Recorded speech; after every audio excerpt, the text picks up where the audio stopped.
저는 자녀 재능 찾기라고는 제목으로 강의를 시작하겠습니다. 저는 자녀가 결혼을 했습니다. 그리고 손녀가 한 명 있습니다.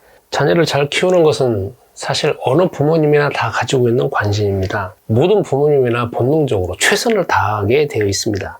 그런데 저희 자녀들이 특별히 재능이 뛰어나가지고 현재 유명한 사람이 되었다, 그런 측면은 아닙니다. 다만 제가 경험한 것을 토대로 해서 그냥 지금 현재 저희 자녀들은 3명인데 다 보통 그냥 평범하게, 그리고 대한민국 사회의 어떤 일원으로서 열심히 살아가고 있습니다. 그래서 보통 사람이면서 평범한 삶이지만 어떻게 자녀를 키워왔는지 이 부분에 대해서 저는 또 이야기를 해보고 싶습니다. 저는 이제 다만 목사에다가 보니까 또 신앙적인 측면에서 이야기할 수밖에 또 없고, 저의 이것은 이제 이론이 아니라 또 제가 경험한 것이고, 그렇다고 해서 제가 아이들을 키우는 전문가는 아닙니다. 그렇다고 할지라도 저의 이 평범한 경험이 이것을 보시는 분들한테 어떤 새로운 아이디어가 되었으면 합니다. 저는 이제 자녀 키우는 거에 대해서 관심이 많았습니다. 그래서 청소년 때부터 어차피 제가 전도사를 하기 때문에 아이들에게 어떻게 좀 쉽게 가르칠 수 있을 것인가, 성경에 대해서, 그리고 딱딱한 거에 대해서 어떻게 조금 좀 부드럽고 재미있게 가르칠 수 있을 것인가, 이런 부분에 대해서 제가 관심이 참 많았습니다. 그런데 제가 이제 결혼하고 난 다음에 이 부분에 계속 이어지고 있고, 저희 아내는 좀 저하고 좀 다른 부분이 있는 게, 저는 이제 기도한다라고 하면은 그냥 정상적으로 그냥 눈 감고 어떤 자세를 취하고 기도를 하는데, 저희 아내 같은 경우에는 어느 상황에서나 그냥 자연스럽게 이야기를 하면서 그게 이제 기도의 형식입니다. 그래서 좀 이런 부분이 좀 저하고 좀 달랐고, 저희 아내는 좀 부드럽고 온화하고 긍정적인 부분이 있는 분이었습니다. 그러다가 제가 자녀를 낳았는데, 자녀를 3명을 낳았습니다. 낳다 보니까 어떻게 보니까 3명을 낳았는데, 첫째하고 둘째하고는 연년생이고, 셋째는 큰애하고 7살 터울이 되게 되어 있습니다. 그런데 제가 한 명은 7살, 한 명은 6살 이렇게 딱 되어졌을 때에, 그리고 이제 뱃속에 이제 한 명이 딱 이제 생기는 그 시점에서 제가 이제 그때 당시 이제 목사로서 그리스도가 주 하나님 만나는 해결책이다, 그 부분을 더 깊이 알게 되어지고 난 다음에, 그 다음에 이 자녀들을 정말 복음적으로 키워야 되겠다. 그리고 또 한편에서는 전문 기능이 무엇인지 어렸을 때부터 기도해서 빨리 발견해서 그 부분에 집중을 해야 되겠다. 그리고 기왕이면 기능을 가지고 있다라고 하면 그 기능이 세계화되었으면 좋겠다. 이렇게 해가지고 마음속에서 저희가 이제 그런 답이 나와서 그 다음부터 기도하기 시작했습니다. 그래서 자녀를 잘 보면서 어떻게 하면은 이 부분에서 자녀의 기능이 뭔가, 정말 잘하는 게 뭔가, 그리고 마음속에서 항상 하고 있는 것이 무엇인가, 그것을 살펴보게 되어졌고, 거기에 대해서 제가 집중해서 보기 시작했습니다. 이렇게 하다가 보니까 자녀를 이제 이때부터 제가 기도를 하지 않습니까? 쭉 흘러가다 보니까 학교에서는 아이들은 정상적으로 다 수업을 받고 있습니다. 학교는 열심히 다 다니는 애들이죠. 그렇지만 학교 수업을 끝나고 난 다음에는 학원을 다니는데, 저희 같은 경우에는 학원 10개 아니면 8개, 7개나 다닐 수가 없는 형편이었고, 특히 이제 예체능 부분에서는 학교에서 수업을 받지 않는 부분이니까 그런 부분에 집중적으로 해서 학원을 보내게 되었습니다. 그러다가 보니까 이제 첫 번째, 첫째 아이가 7살 때, 둘째 아이가 6살 때, 셋째 아이가 이제 뱃속에 있을 때부터 이들을 놓고 기도한다고 하지 않았습니까? 첫째 아이는 어떻게 해서 자기 재능이 발견되게 되었냐라고 하면, 제가 쭉 이제 기도하게 되다가 보니까 얘가 5학년 때가 됐습니다. 근데 갑자기 제가 어떤 우연한 기회를 통하여서 얘 일기장을 보게 되었는데, 그 일기장에 나는 육상 선수가 되고 싶다고 하는 겁니다. 그 다음부터 육상 선수? 저는 지나가는 말 같지만 그 딱 보면서 어떤 느낌이 들었냐면은, 내가 여태까지 복음과 이해의 기능이 무엇인지 이제 자꾸 발견하려고 했는데, 그렇다고 특별히 운동선수라는 개념은 없었습니다. 왜냐면 제가 운동선수가 아니었기 때문에 그렇습니다. 물론 축구를 좋아하긴 하지만 운동선수는 아니었는데, 그러다 보니까 운동선수라고 할 때는 저의 마음속에서 많은 편견을 가지고 있었습니다. 공부도 안 하고 맨날 운동만 하고 그런 편견을 가지고 있었기 때문에, 얘가 육상 선수를 일기장에 쓴 것을 보니까 한편에서는 충격이면서, 한편에서는 한번 좀 생각을 해봐야 되겠다라는 부분이 들었습니다. 그리고 그 다음부터 저와 제 부부가 어떻게 하면은 그러면 얘를 자기가 이렇게 육상 선수를 하고 싶다는데 그럼 한번 테스트를 받아야 되겠다 해가지고 육상 감독님도 만나게 되어졌고 육상을 한번 테스트를 해봤습니다. 그랬더니 재능은 괜찮다고 하는데 제 마음속에서 그때 갔을 때가 뭐냐면은 떼약볕에 그 종합운동장에서 계속 뛰고 있는 여학생들, 남학생들을 보니까 너무 고생인 겁니다. 그리고 만약에 이게 나중에 뭐 육상 선수가 된다라고 하면 또 어떻게 될지 또 뭐 그런 것도 생각을 해보니까 어쨌든 그럴 것 같습니다. 그래서 그 다음부터 야 그러면 다른 데도 한번 테스트를 받아보자 해가지고 축구 감독님한테도 테스트 받아보고 또 어렸을 때 제가 운동을 많이 시켰으니까 유도 코치한테도 가서 더 테스트를 받아보고 다 그랬습니다.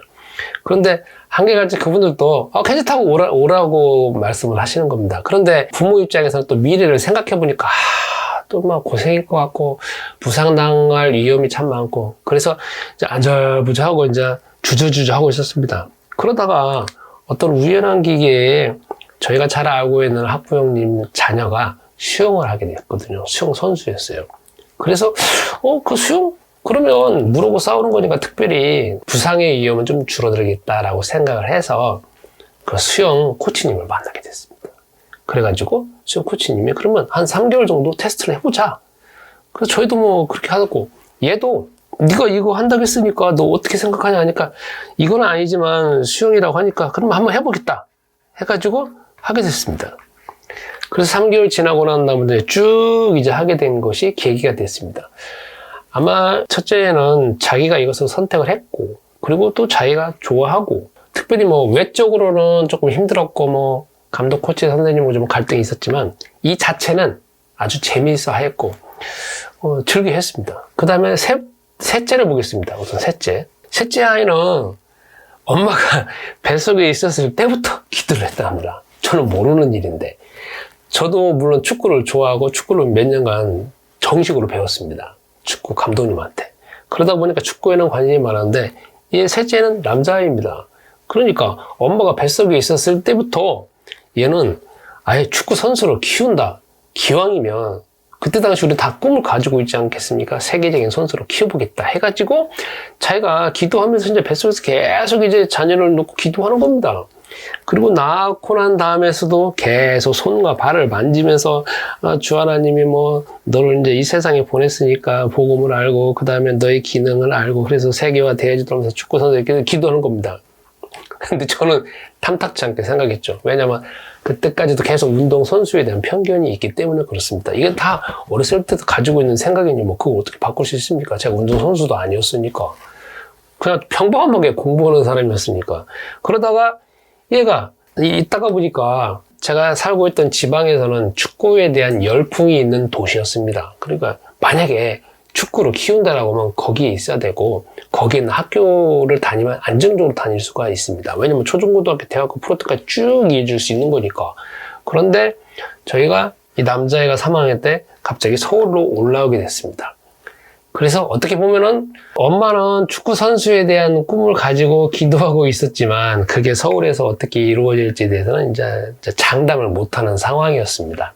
그런데 얘가 서울에 와서도 계속 운동장에서 뭐 바로 집 앞에가 운동장이니까 담 넘어서 들어가가지고 맨 밤에도 뭔가 하는 겁니다.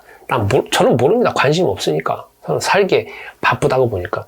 그러다가 얘가 4학년 말 정도 제가 그 운동장에서 밤에 혼자 축구를 하고 있고 혼자 아니라 애들하고 축구를 하고 있으니까 그때 축구 선수를 둔 학부형님이 거기에 이제 운동을 하고 오게 됐습니다. 그래서 가만히 유심히 보니까 얘가 맨날 저녁마다 축구를 하고 있으니까 그 학생한테 가서 야, 너 축구 좋아하냐 하니까 네, 좋아합니다. 너 축구 선수 되고 싶냐 하니까 뭐 한번 해보면 해줘보죠 뭐 이랬다는 겁니다. 그러면 너네 엄마 전화번호 달라고 해가지고 전화번호를 딱 받아서 그 다음날 얘 엄마 제 아내한테 전화를 한 겁니다.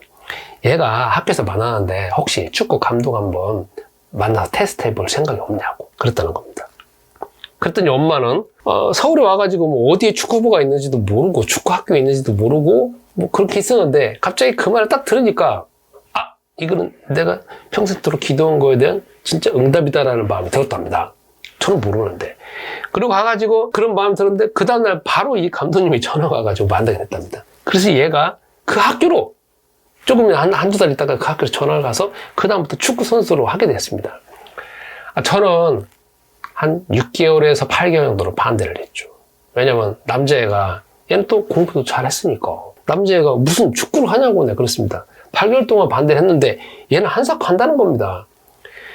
그리고 엄마도 자기가 기둥도 받는다고 하는데 어떡합니까? 그래서 이제 얘는 계속 하게 됐습니다. 그래서 그 다음부터 저희는 하라 하는 말을 해본 적 없고, 왜냐면 자기가 좋아하는 것이고 자기가 또 인정하는 것이니까 하게 됐습니다. 여기서 잠시 제가 또 생각해 볼 수 있는 게 저는 얘들을 이렇게 이 기능을 발견하기 전에 또 생각했던 부분이 무엇이냐면, 기왕이면 저 같은 경우에는 초, 중, 고, 대학교, 저는 이제 일반 대학을 이제 1년 다녔었거든요. 대학을 다니면서 그때 평범하게 다니다가 대학교 1학년 때부터 고민이 시작됐습니다. 왜냐면은 내가 좋아하는 과도 아니고 그냥 어떻게 보면 성적 나오니까 그냥 과를 찍어서 그 성적에 맞게 대학을 들어갔는데, 들어가서 보니까 제 마음속에서 생각했던 과도 아니고 제가 좋아하는 과도 아니고 그 다음에 학교 분위기 전체가 아니니까 막 정말 오랫동안 헤매였습니다. 그러다가 헤매다가 결국은 1학년을 마치고 난 다음에 휴학을 하게 돼갖고 다시 다른 데 시험을 보게 됐거든요. 그러니까 저는 이제 자녀를 키우면서 생각하는 게 성적에 따라서, 그리고 나중에 대학교 때 네가 좋아하는 걸 선택하는 것이 아니라 어렸을 때부터 좋아하는 거를 네가 미리 알고 그 부모님들이 캐치를 해서 그걸 어렸을 때부터 조기 교육을 시켜 간다라고 하면 최소한 대학교 때 고민해가지고 뭔가 성적에 따라서 나가는 것보다는 어렸을 때부터 준비를 해오는 거니까 얼마나 앞서 나갈 수 있는 거 아니겠습니까? 이 경쟁 사회에서. 그러다가 보니까 얘들이 어렸을 때부터 그걸 찾게 되었다는 것이 배경에 깔려 있습니다. 자, 그럼 이제 둘째 이야기를 하겠습니다. 둘째 이야기는 사실 발견하기까지 제일 많은 시간이 걸렸습니다. 이것도 보시면 첫째도 저희가 기도를 하고 있었지만 어느 순간에 여기 딱 타이밍이 온 것이고, 셋째에도 어느 타이밍에 또 이게 온 거 아니겠습니까? 둘째는 무려 중학교, 고등학교 1학년 때까지 아무것도 발견되지 않았습니다. 물론 발견된 거는 있습니다. 얘도 운동을 좋아합니다. 그런데 아주 부드럽습니다. 그렇다고 해서 이제 이것도 시켜보고 저것도 시켜보고 저것도 시켜보고 저것도 시켜보는데 특별히 마음속에서 좋아하는 것은 없었지만 발레는 정말 좋아했습니다. 근데 얘가 키가 크고 그 다음에 그 지방에서 발레를 뚝 키우기에는 너무 환경 자체가 초중고등 키우기에는 너무 버거웠습니다. 그리고 그런 여건이 마련되지 않았습니다. 그래서 이것도 시키고 저것도 시키는데 공부하는 거, 학교에서 수업 듣는 거는 별로 관심이 없고, 음악하고 그 다음에 예체능에 대해서, 음악하고 미술은 정말 관심이 있어갖고 자기가 좋아해서 하는 겁니다. 어쩌면 운동은 억지로 시키는 부분이 많습니다. 그런데 음악도 보면은 피아노도 잠깐 배우다가 못 배웠습니다. 왜냐면 피아노도 매일매일 해야 되는 일 아니겠습니까? 아이를 관리하는 것 자체가 보통 일이 아니기 때문에 이 부분은 뭐 어느 정도 다니고, 미술은 조금 다니다가 말았습니다. 그러다가 이제 저희 마음속에서 얘네들과 얘는 이미 정해졌으니까, 그런데 둘째 놓고는 계속 고민하면서 기다리게 됐습니다. 도대체 무엇인지 공부는 아닌 것 같고, 그렇다고 해서 나중에 나이 들어가지고 대학교 갈 때 그냥 성적 따라서 가기에는 너무 시행착오 겪을 거 뻔하기 때문에, 그래서 결국은 얘가 고등학교 1학년에 딱 들어갔는데, 그것도 이제 갑자기 지방에서 이제 서울로 올라온 거 아니겠습니까? 그러니까 친구들도 없는 가운데 서울로 딱 들어갔는데, 그 학교가 하필 관현악이 있는 학교였습니다. 그런데 얘가 신입생 입학을 할 때 이 관현악단이 연주를 하는데 너무 마음에 들었다는 겁니다. 그래서 저기 한번 가서 한번 해보고 싶다라고 했는데, 엄마도 그거 듣고 저거 한번 해봤으면 좋겠다 라고 생각을 하게 된 겁니다. 그래서 얘하고 이야기를 하게 된 겁니다. 너 이거 한번 해볼래? 그러니까 자기도 좋아한다 했답니다. 그래서 그 다음날 바로 이 관현악 선생님을 만나게 됐습니다.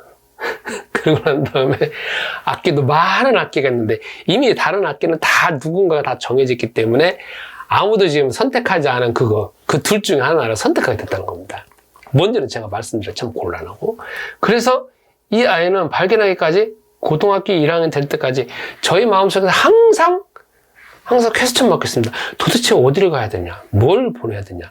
이 경쟁사에 어떻게 해야 되느냐 하면서 가장 고민했던 부분이 이 학생이었고, 이 둘째가 여기서 가고 난 다음에는 그 다음부터는 고민한 적은 별로 없습니다. 왜냐면 자기가 좋아하고 자기가 또 여기에서 자기 자신이 하고 싶은 것들을 다 해볼 수 있는 어떤 기회가 되기 때문에 고민하지 않았습니다.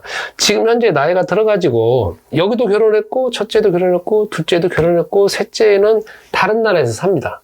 아직까지 축구 선수로서 계속 도전하고 있습니다. 이 3명은 대학교를 졸업하고 난 다음에도 다른 과로 전과를 한 게 아니라 이 부분에 그대로 이어져가지고 현재 자기 직업을 가지고 있습니다.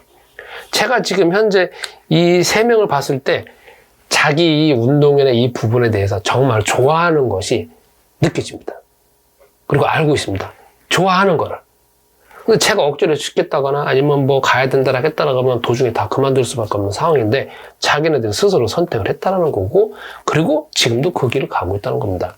자, 지금은 이제 제가 손녀가 한 명 있습니다. 34개월째입니다. 이제 제가 이 3명을 키웠던 데이터를 근거로 해서 경험을 근거로 해서 이 첫째의 딸인 이 손녀하고 첫째 딸하고 저하고 약속한 게 있습니다. 그리고 같이 부부간에 약속을 하고 또 저희 부부하고 약속을 하고 주변에 사람 약속을 해가지고 계속 키우고 있는 부분이 있습니다. 그건 무엇이냐? 우리가 기왕이면 지시적인 말은 하지 말자. 아이 스스로 하도록 하자. 우리는 정보만 제공할 뿐이고 이 아이가 스스로 생각하고 판단하도록 기다려보자 해서 저희는 지시하는 게 아니라 정보를 주고 그 아이가 스스로 판단하고 하도록 놔둡니다.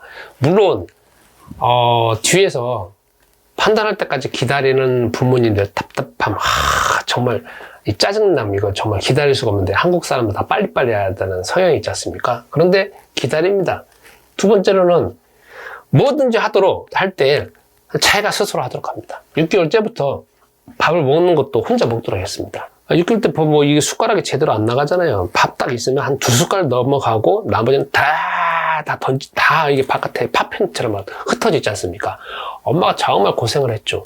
그런데도 먹는 것도 네가 먹고 싶고 책 보는 것도 네가 먹고 옷 입는 것도 네가 알아. 계속 엄마는 차려만 줄 뿐이지. 근데 옆에서 보고 있는 저도 참 답답했는데 지금 34개월 됐는데 지금은 다 밥 자기 혼자 먹습니다. 저기다 갖다 주면 자기 책상에 앉아갖고 자기가 먹습니다. 세 번째로는 저희가 6개월째부터 했던 게 무엇이냐면 세상을 탐험하도록 했습니다. 집에 있어가지고 책만 보고 활자만 보는 것이 아니라 세상을 탐험하자. 넓은 세상을 보자 해가지고 이때부터 매일 밖에 데리고 다니는 겁니다. 그냥 업고 다니고 모으고 다니면서 야 세상은 이렇다 저렇다 하면서 막 데리고 다닙니다. 서울 시내 곳곳에 매일 다르게 해가지고 아빠와 엄마 또 제가 시간 나면은 바깥에 보여주면서 다 설명을 해줍니다. 이것다 저것다 막 설명을 해줍니다. 왜? 세상을 알아야 되니까. 적어도 저희들은 36개월까지는 집중해서 가르치자라는 마음을 가지고 있습니다. 그리고 텔레비전은 거의 안 보게 하고 그 다음에 스마트폰도 거의 특별한 게 아니면 안 보여주고 사탕 같은 것도 거의 엄마가 운동선수이기 때문에 절대 먹이지를 않습니다. 그냥 아예 엄마가 스스로 만들어낸 것만 해갖고 다 먹이고 있는 상황입니다. 그러면서 이 아이가 또 태어나기 전부터 저거 엄마하고 아빠하고 협의해서 평생 기도 제목을 적어놨습니다. 아이가 앞으로 20년 후에 30년 후에 살아갈 세상을 우리가 상상을 해보면서 그때는 뭐 정보화 사회이기도 하지만 뭐 완전 IT를 해갖고 뭐 4차형만 5차형만 나가는 그 시대 아니겠습니까? 거기에 맞게 평생 기도 제목을 적어놔가지고 매일매일 뱃속에 있을 때부터 기도하고 나가고 있습니다. 그러다 보니까 지금 현재까지 이 손녀에게 드러나는 어떤 성향을 보면 외향적인 것 같지만 좀 내성적이고 뭔가 활달한 것 같지만 활달하지도 않고 여자이기 때문에 또 자동차에 관심 있는 게 아니라 뭐 인형이나 아니면 글자 그런 부분에 관심이 많고 사람에 대해서 관심보다는 사물 거기에 더 관심 있는 걸 보면서 그러면 얘는 이러이러한 부분이니까 그런 부분에 조금 집중해서 찾아봐 줘야 되겠다라고 하면서 아이의 성향에 맞게 계속 저희는 여러 가지 이것도 해보고 저것도 해보는 가운데서 자꾸 많은 시도를 해보고 많은 자료를 주고 있습니다. 만약에 이제 손녀가 한 명 나왔는데 손녀가 또 낳는다 치면 앞으로도 계속 그렇게 키울 겁니다. 자기 주도형으로. 21세는 자기 주도형의 세상이니까 네가 하고 싶은 거, 네가 원하는 거 부모님들하고 협의하는 형태로 갖고 쭉 진행할 겁니다. 어쩌면은 자녀 재능 발견하기, 자녀의 잠재력 발견하기 그런 부분에 영상이 많아서 어쩌면 이거는 모든 부모님들, 이제 자녀를 키우고 있는 부모님들의 관심이 아닐까 해가지고 제가 이 영상을 만들게 됐습니다. 그러면 자녀 발견하기하고는 이 주제로는 여기서 마치겠습니다. 이상입니다.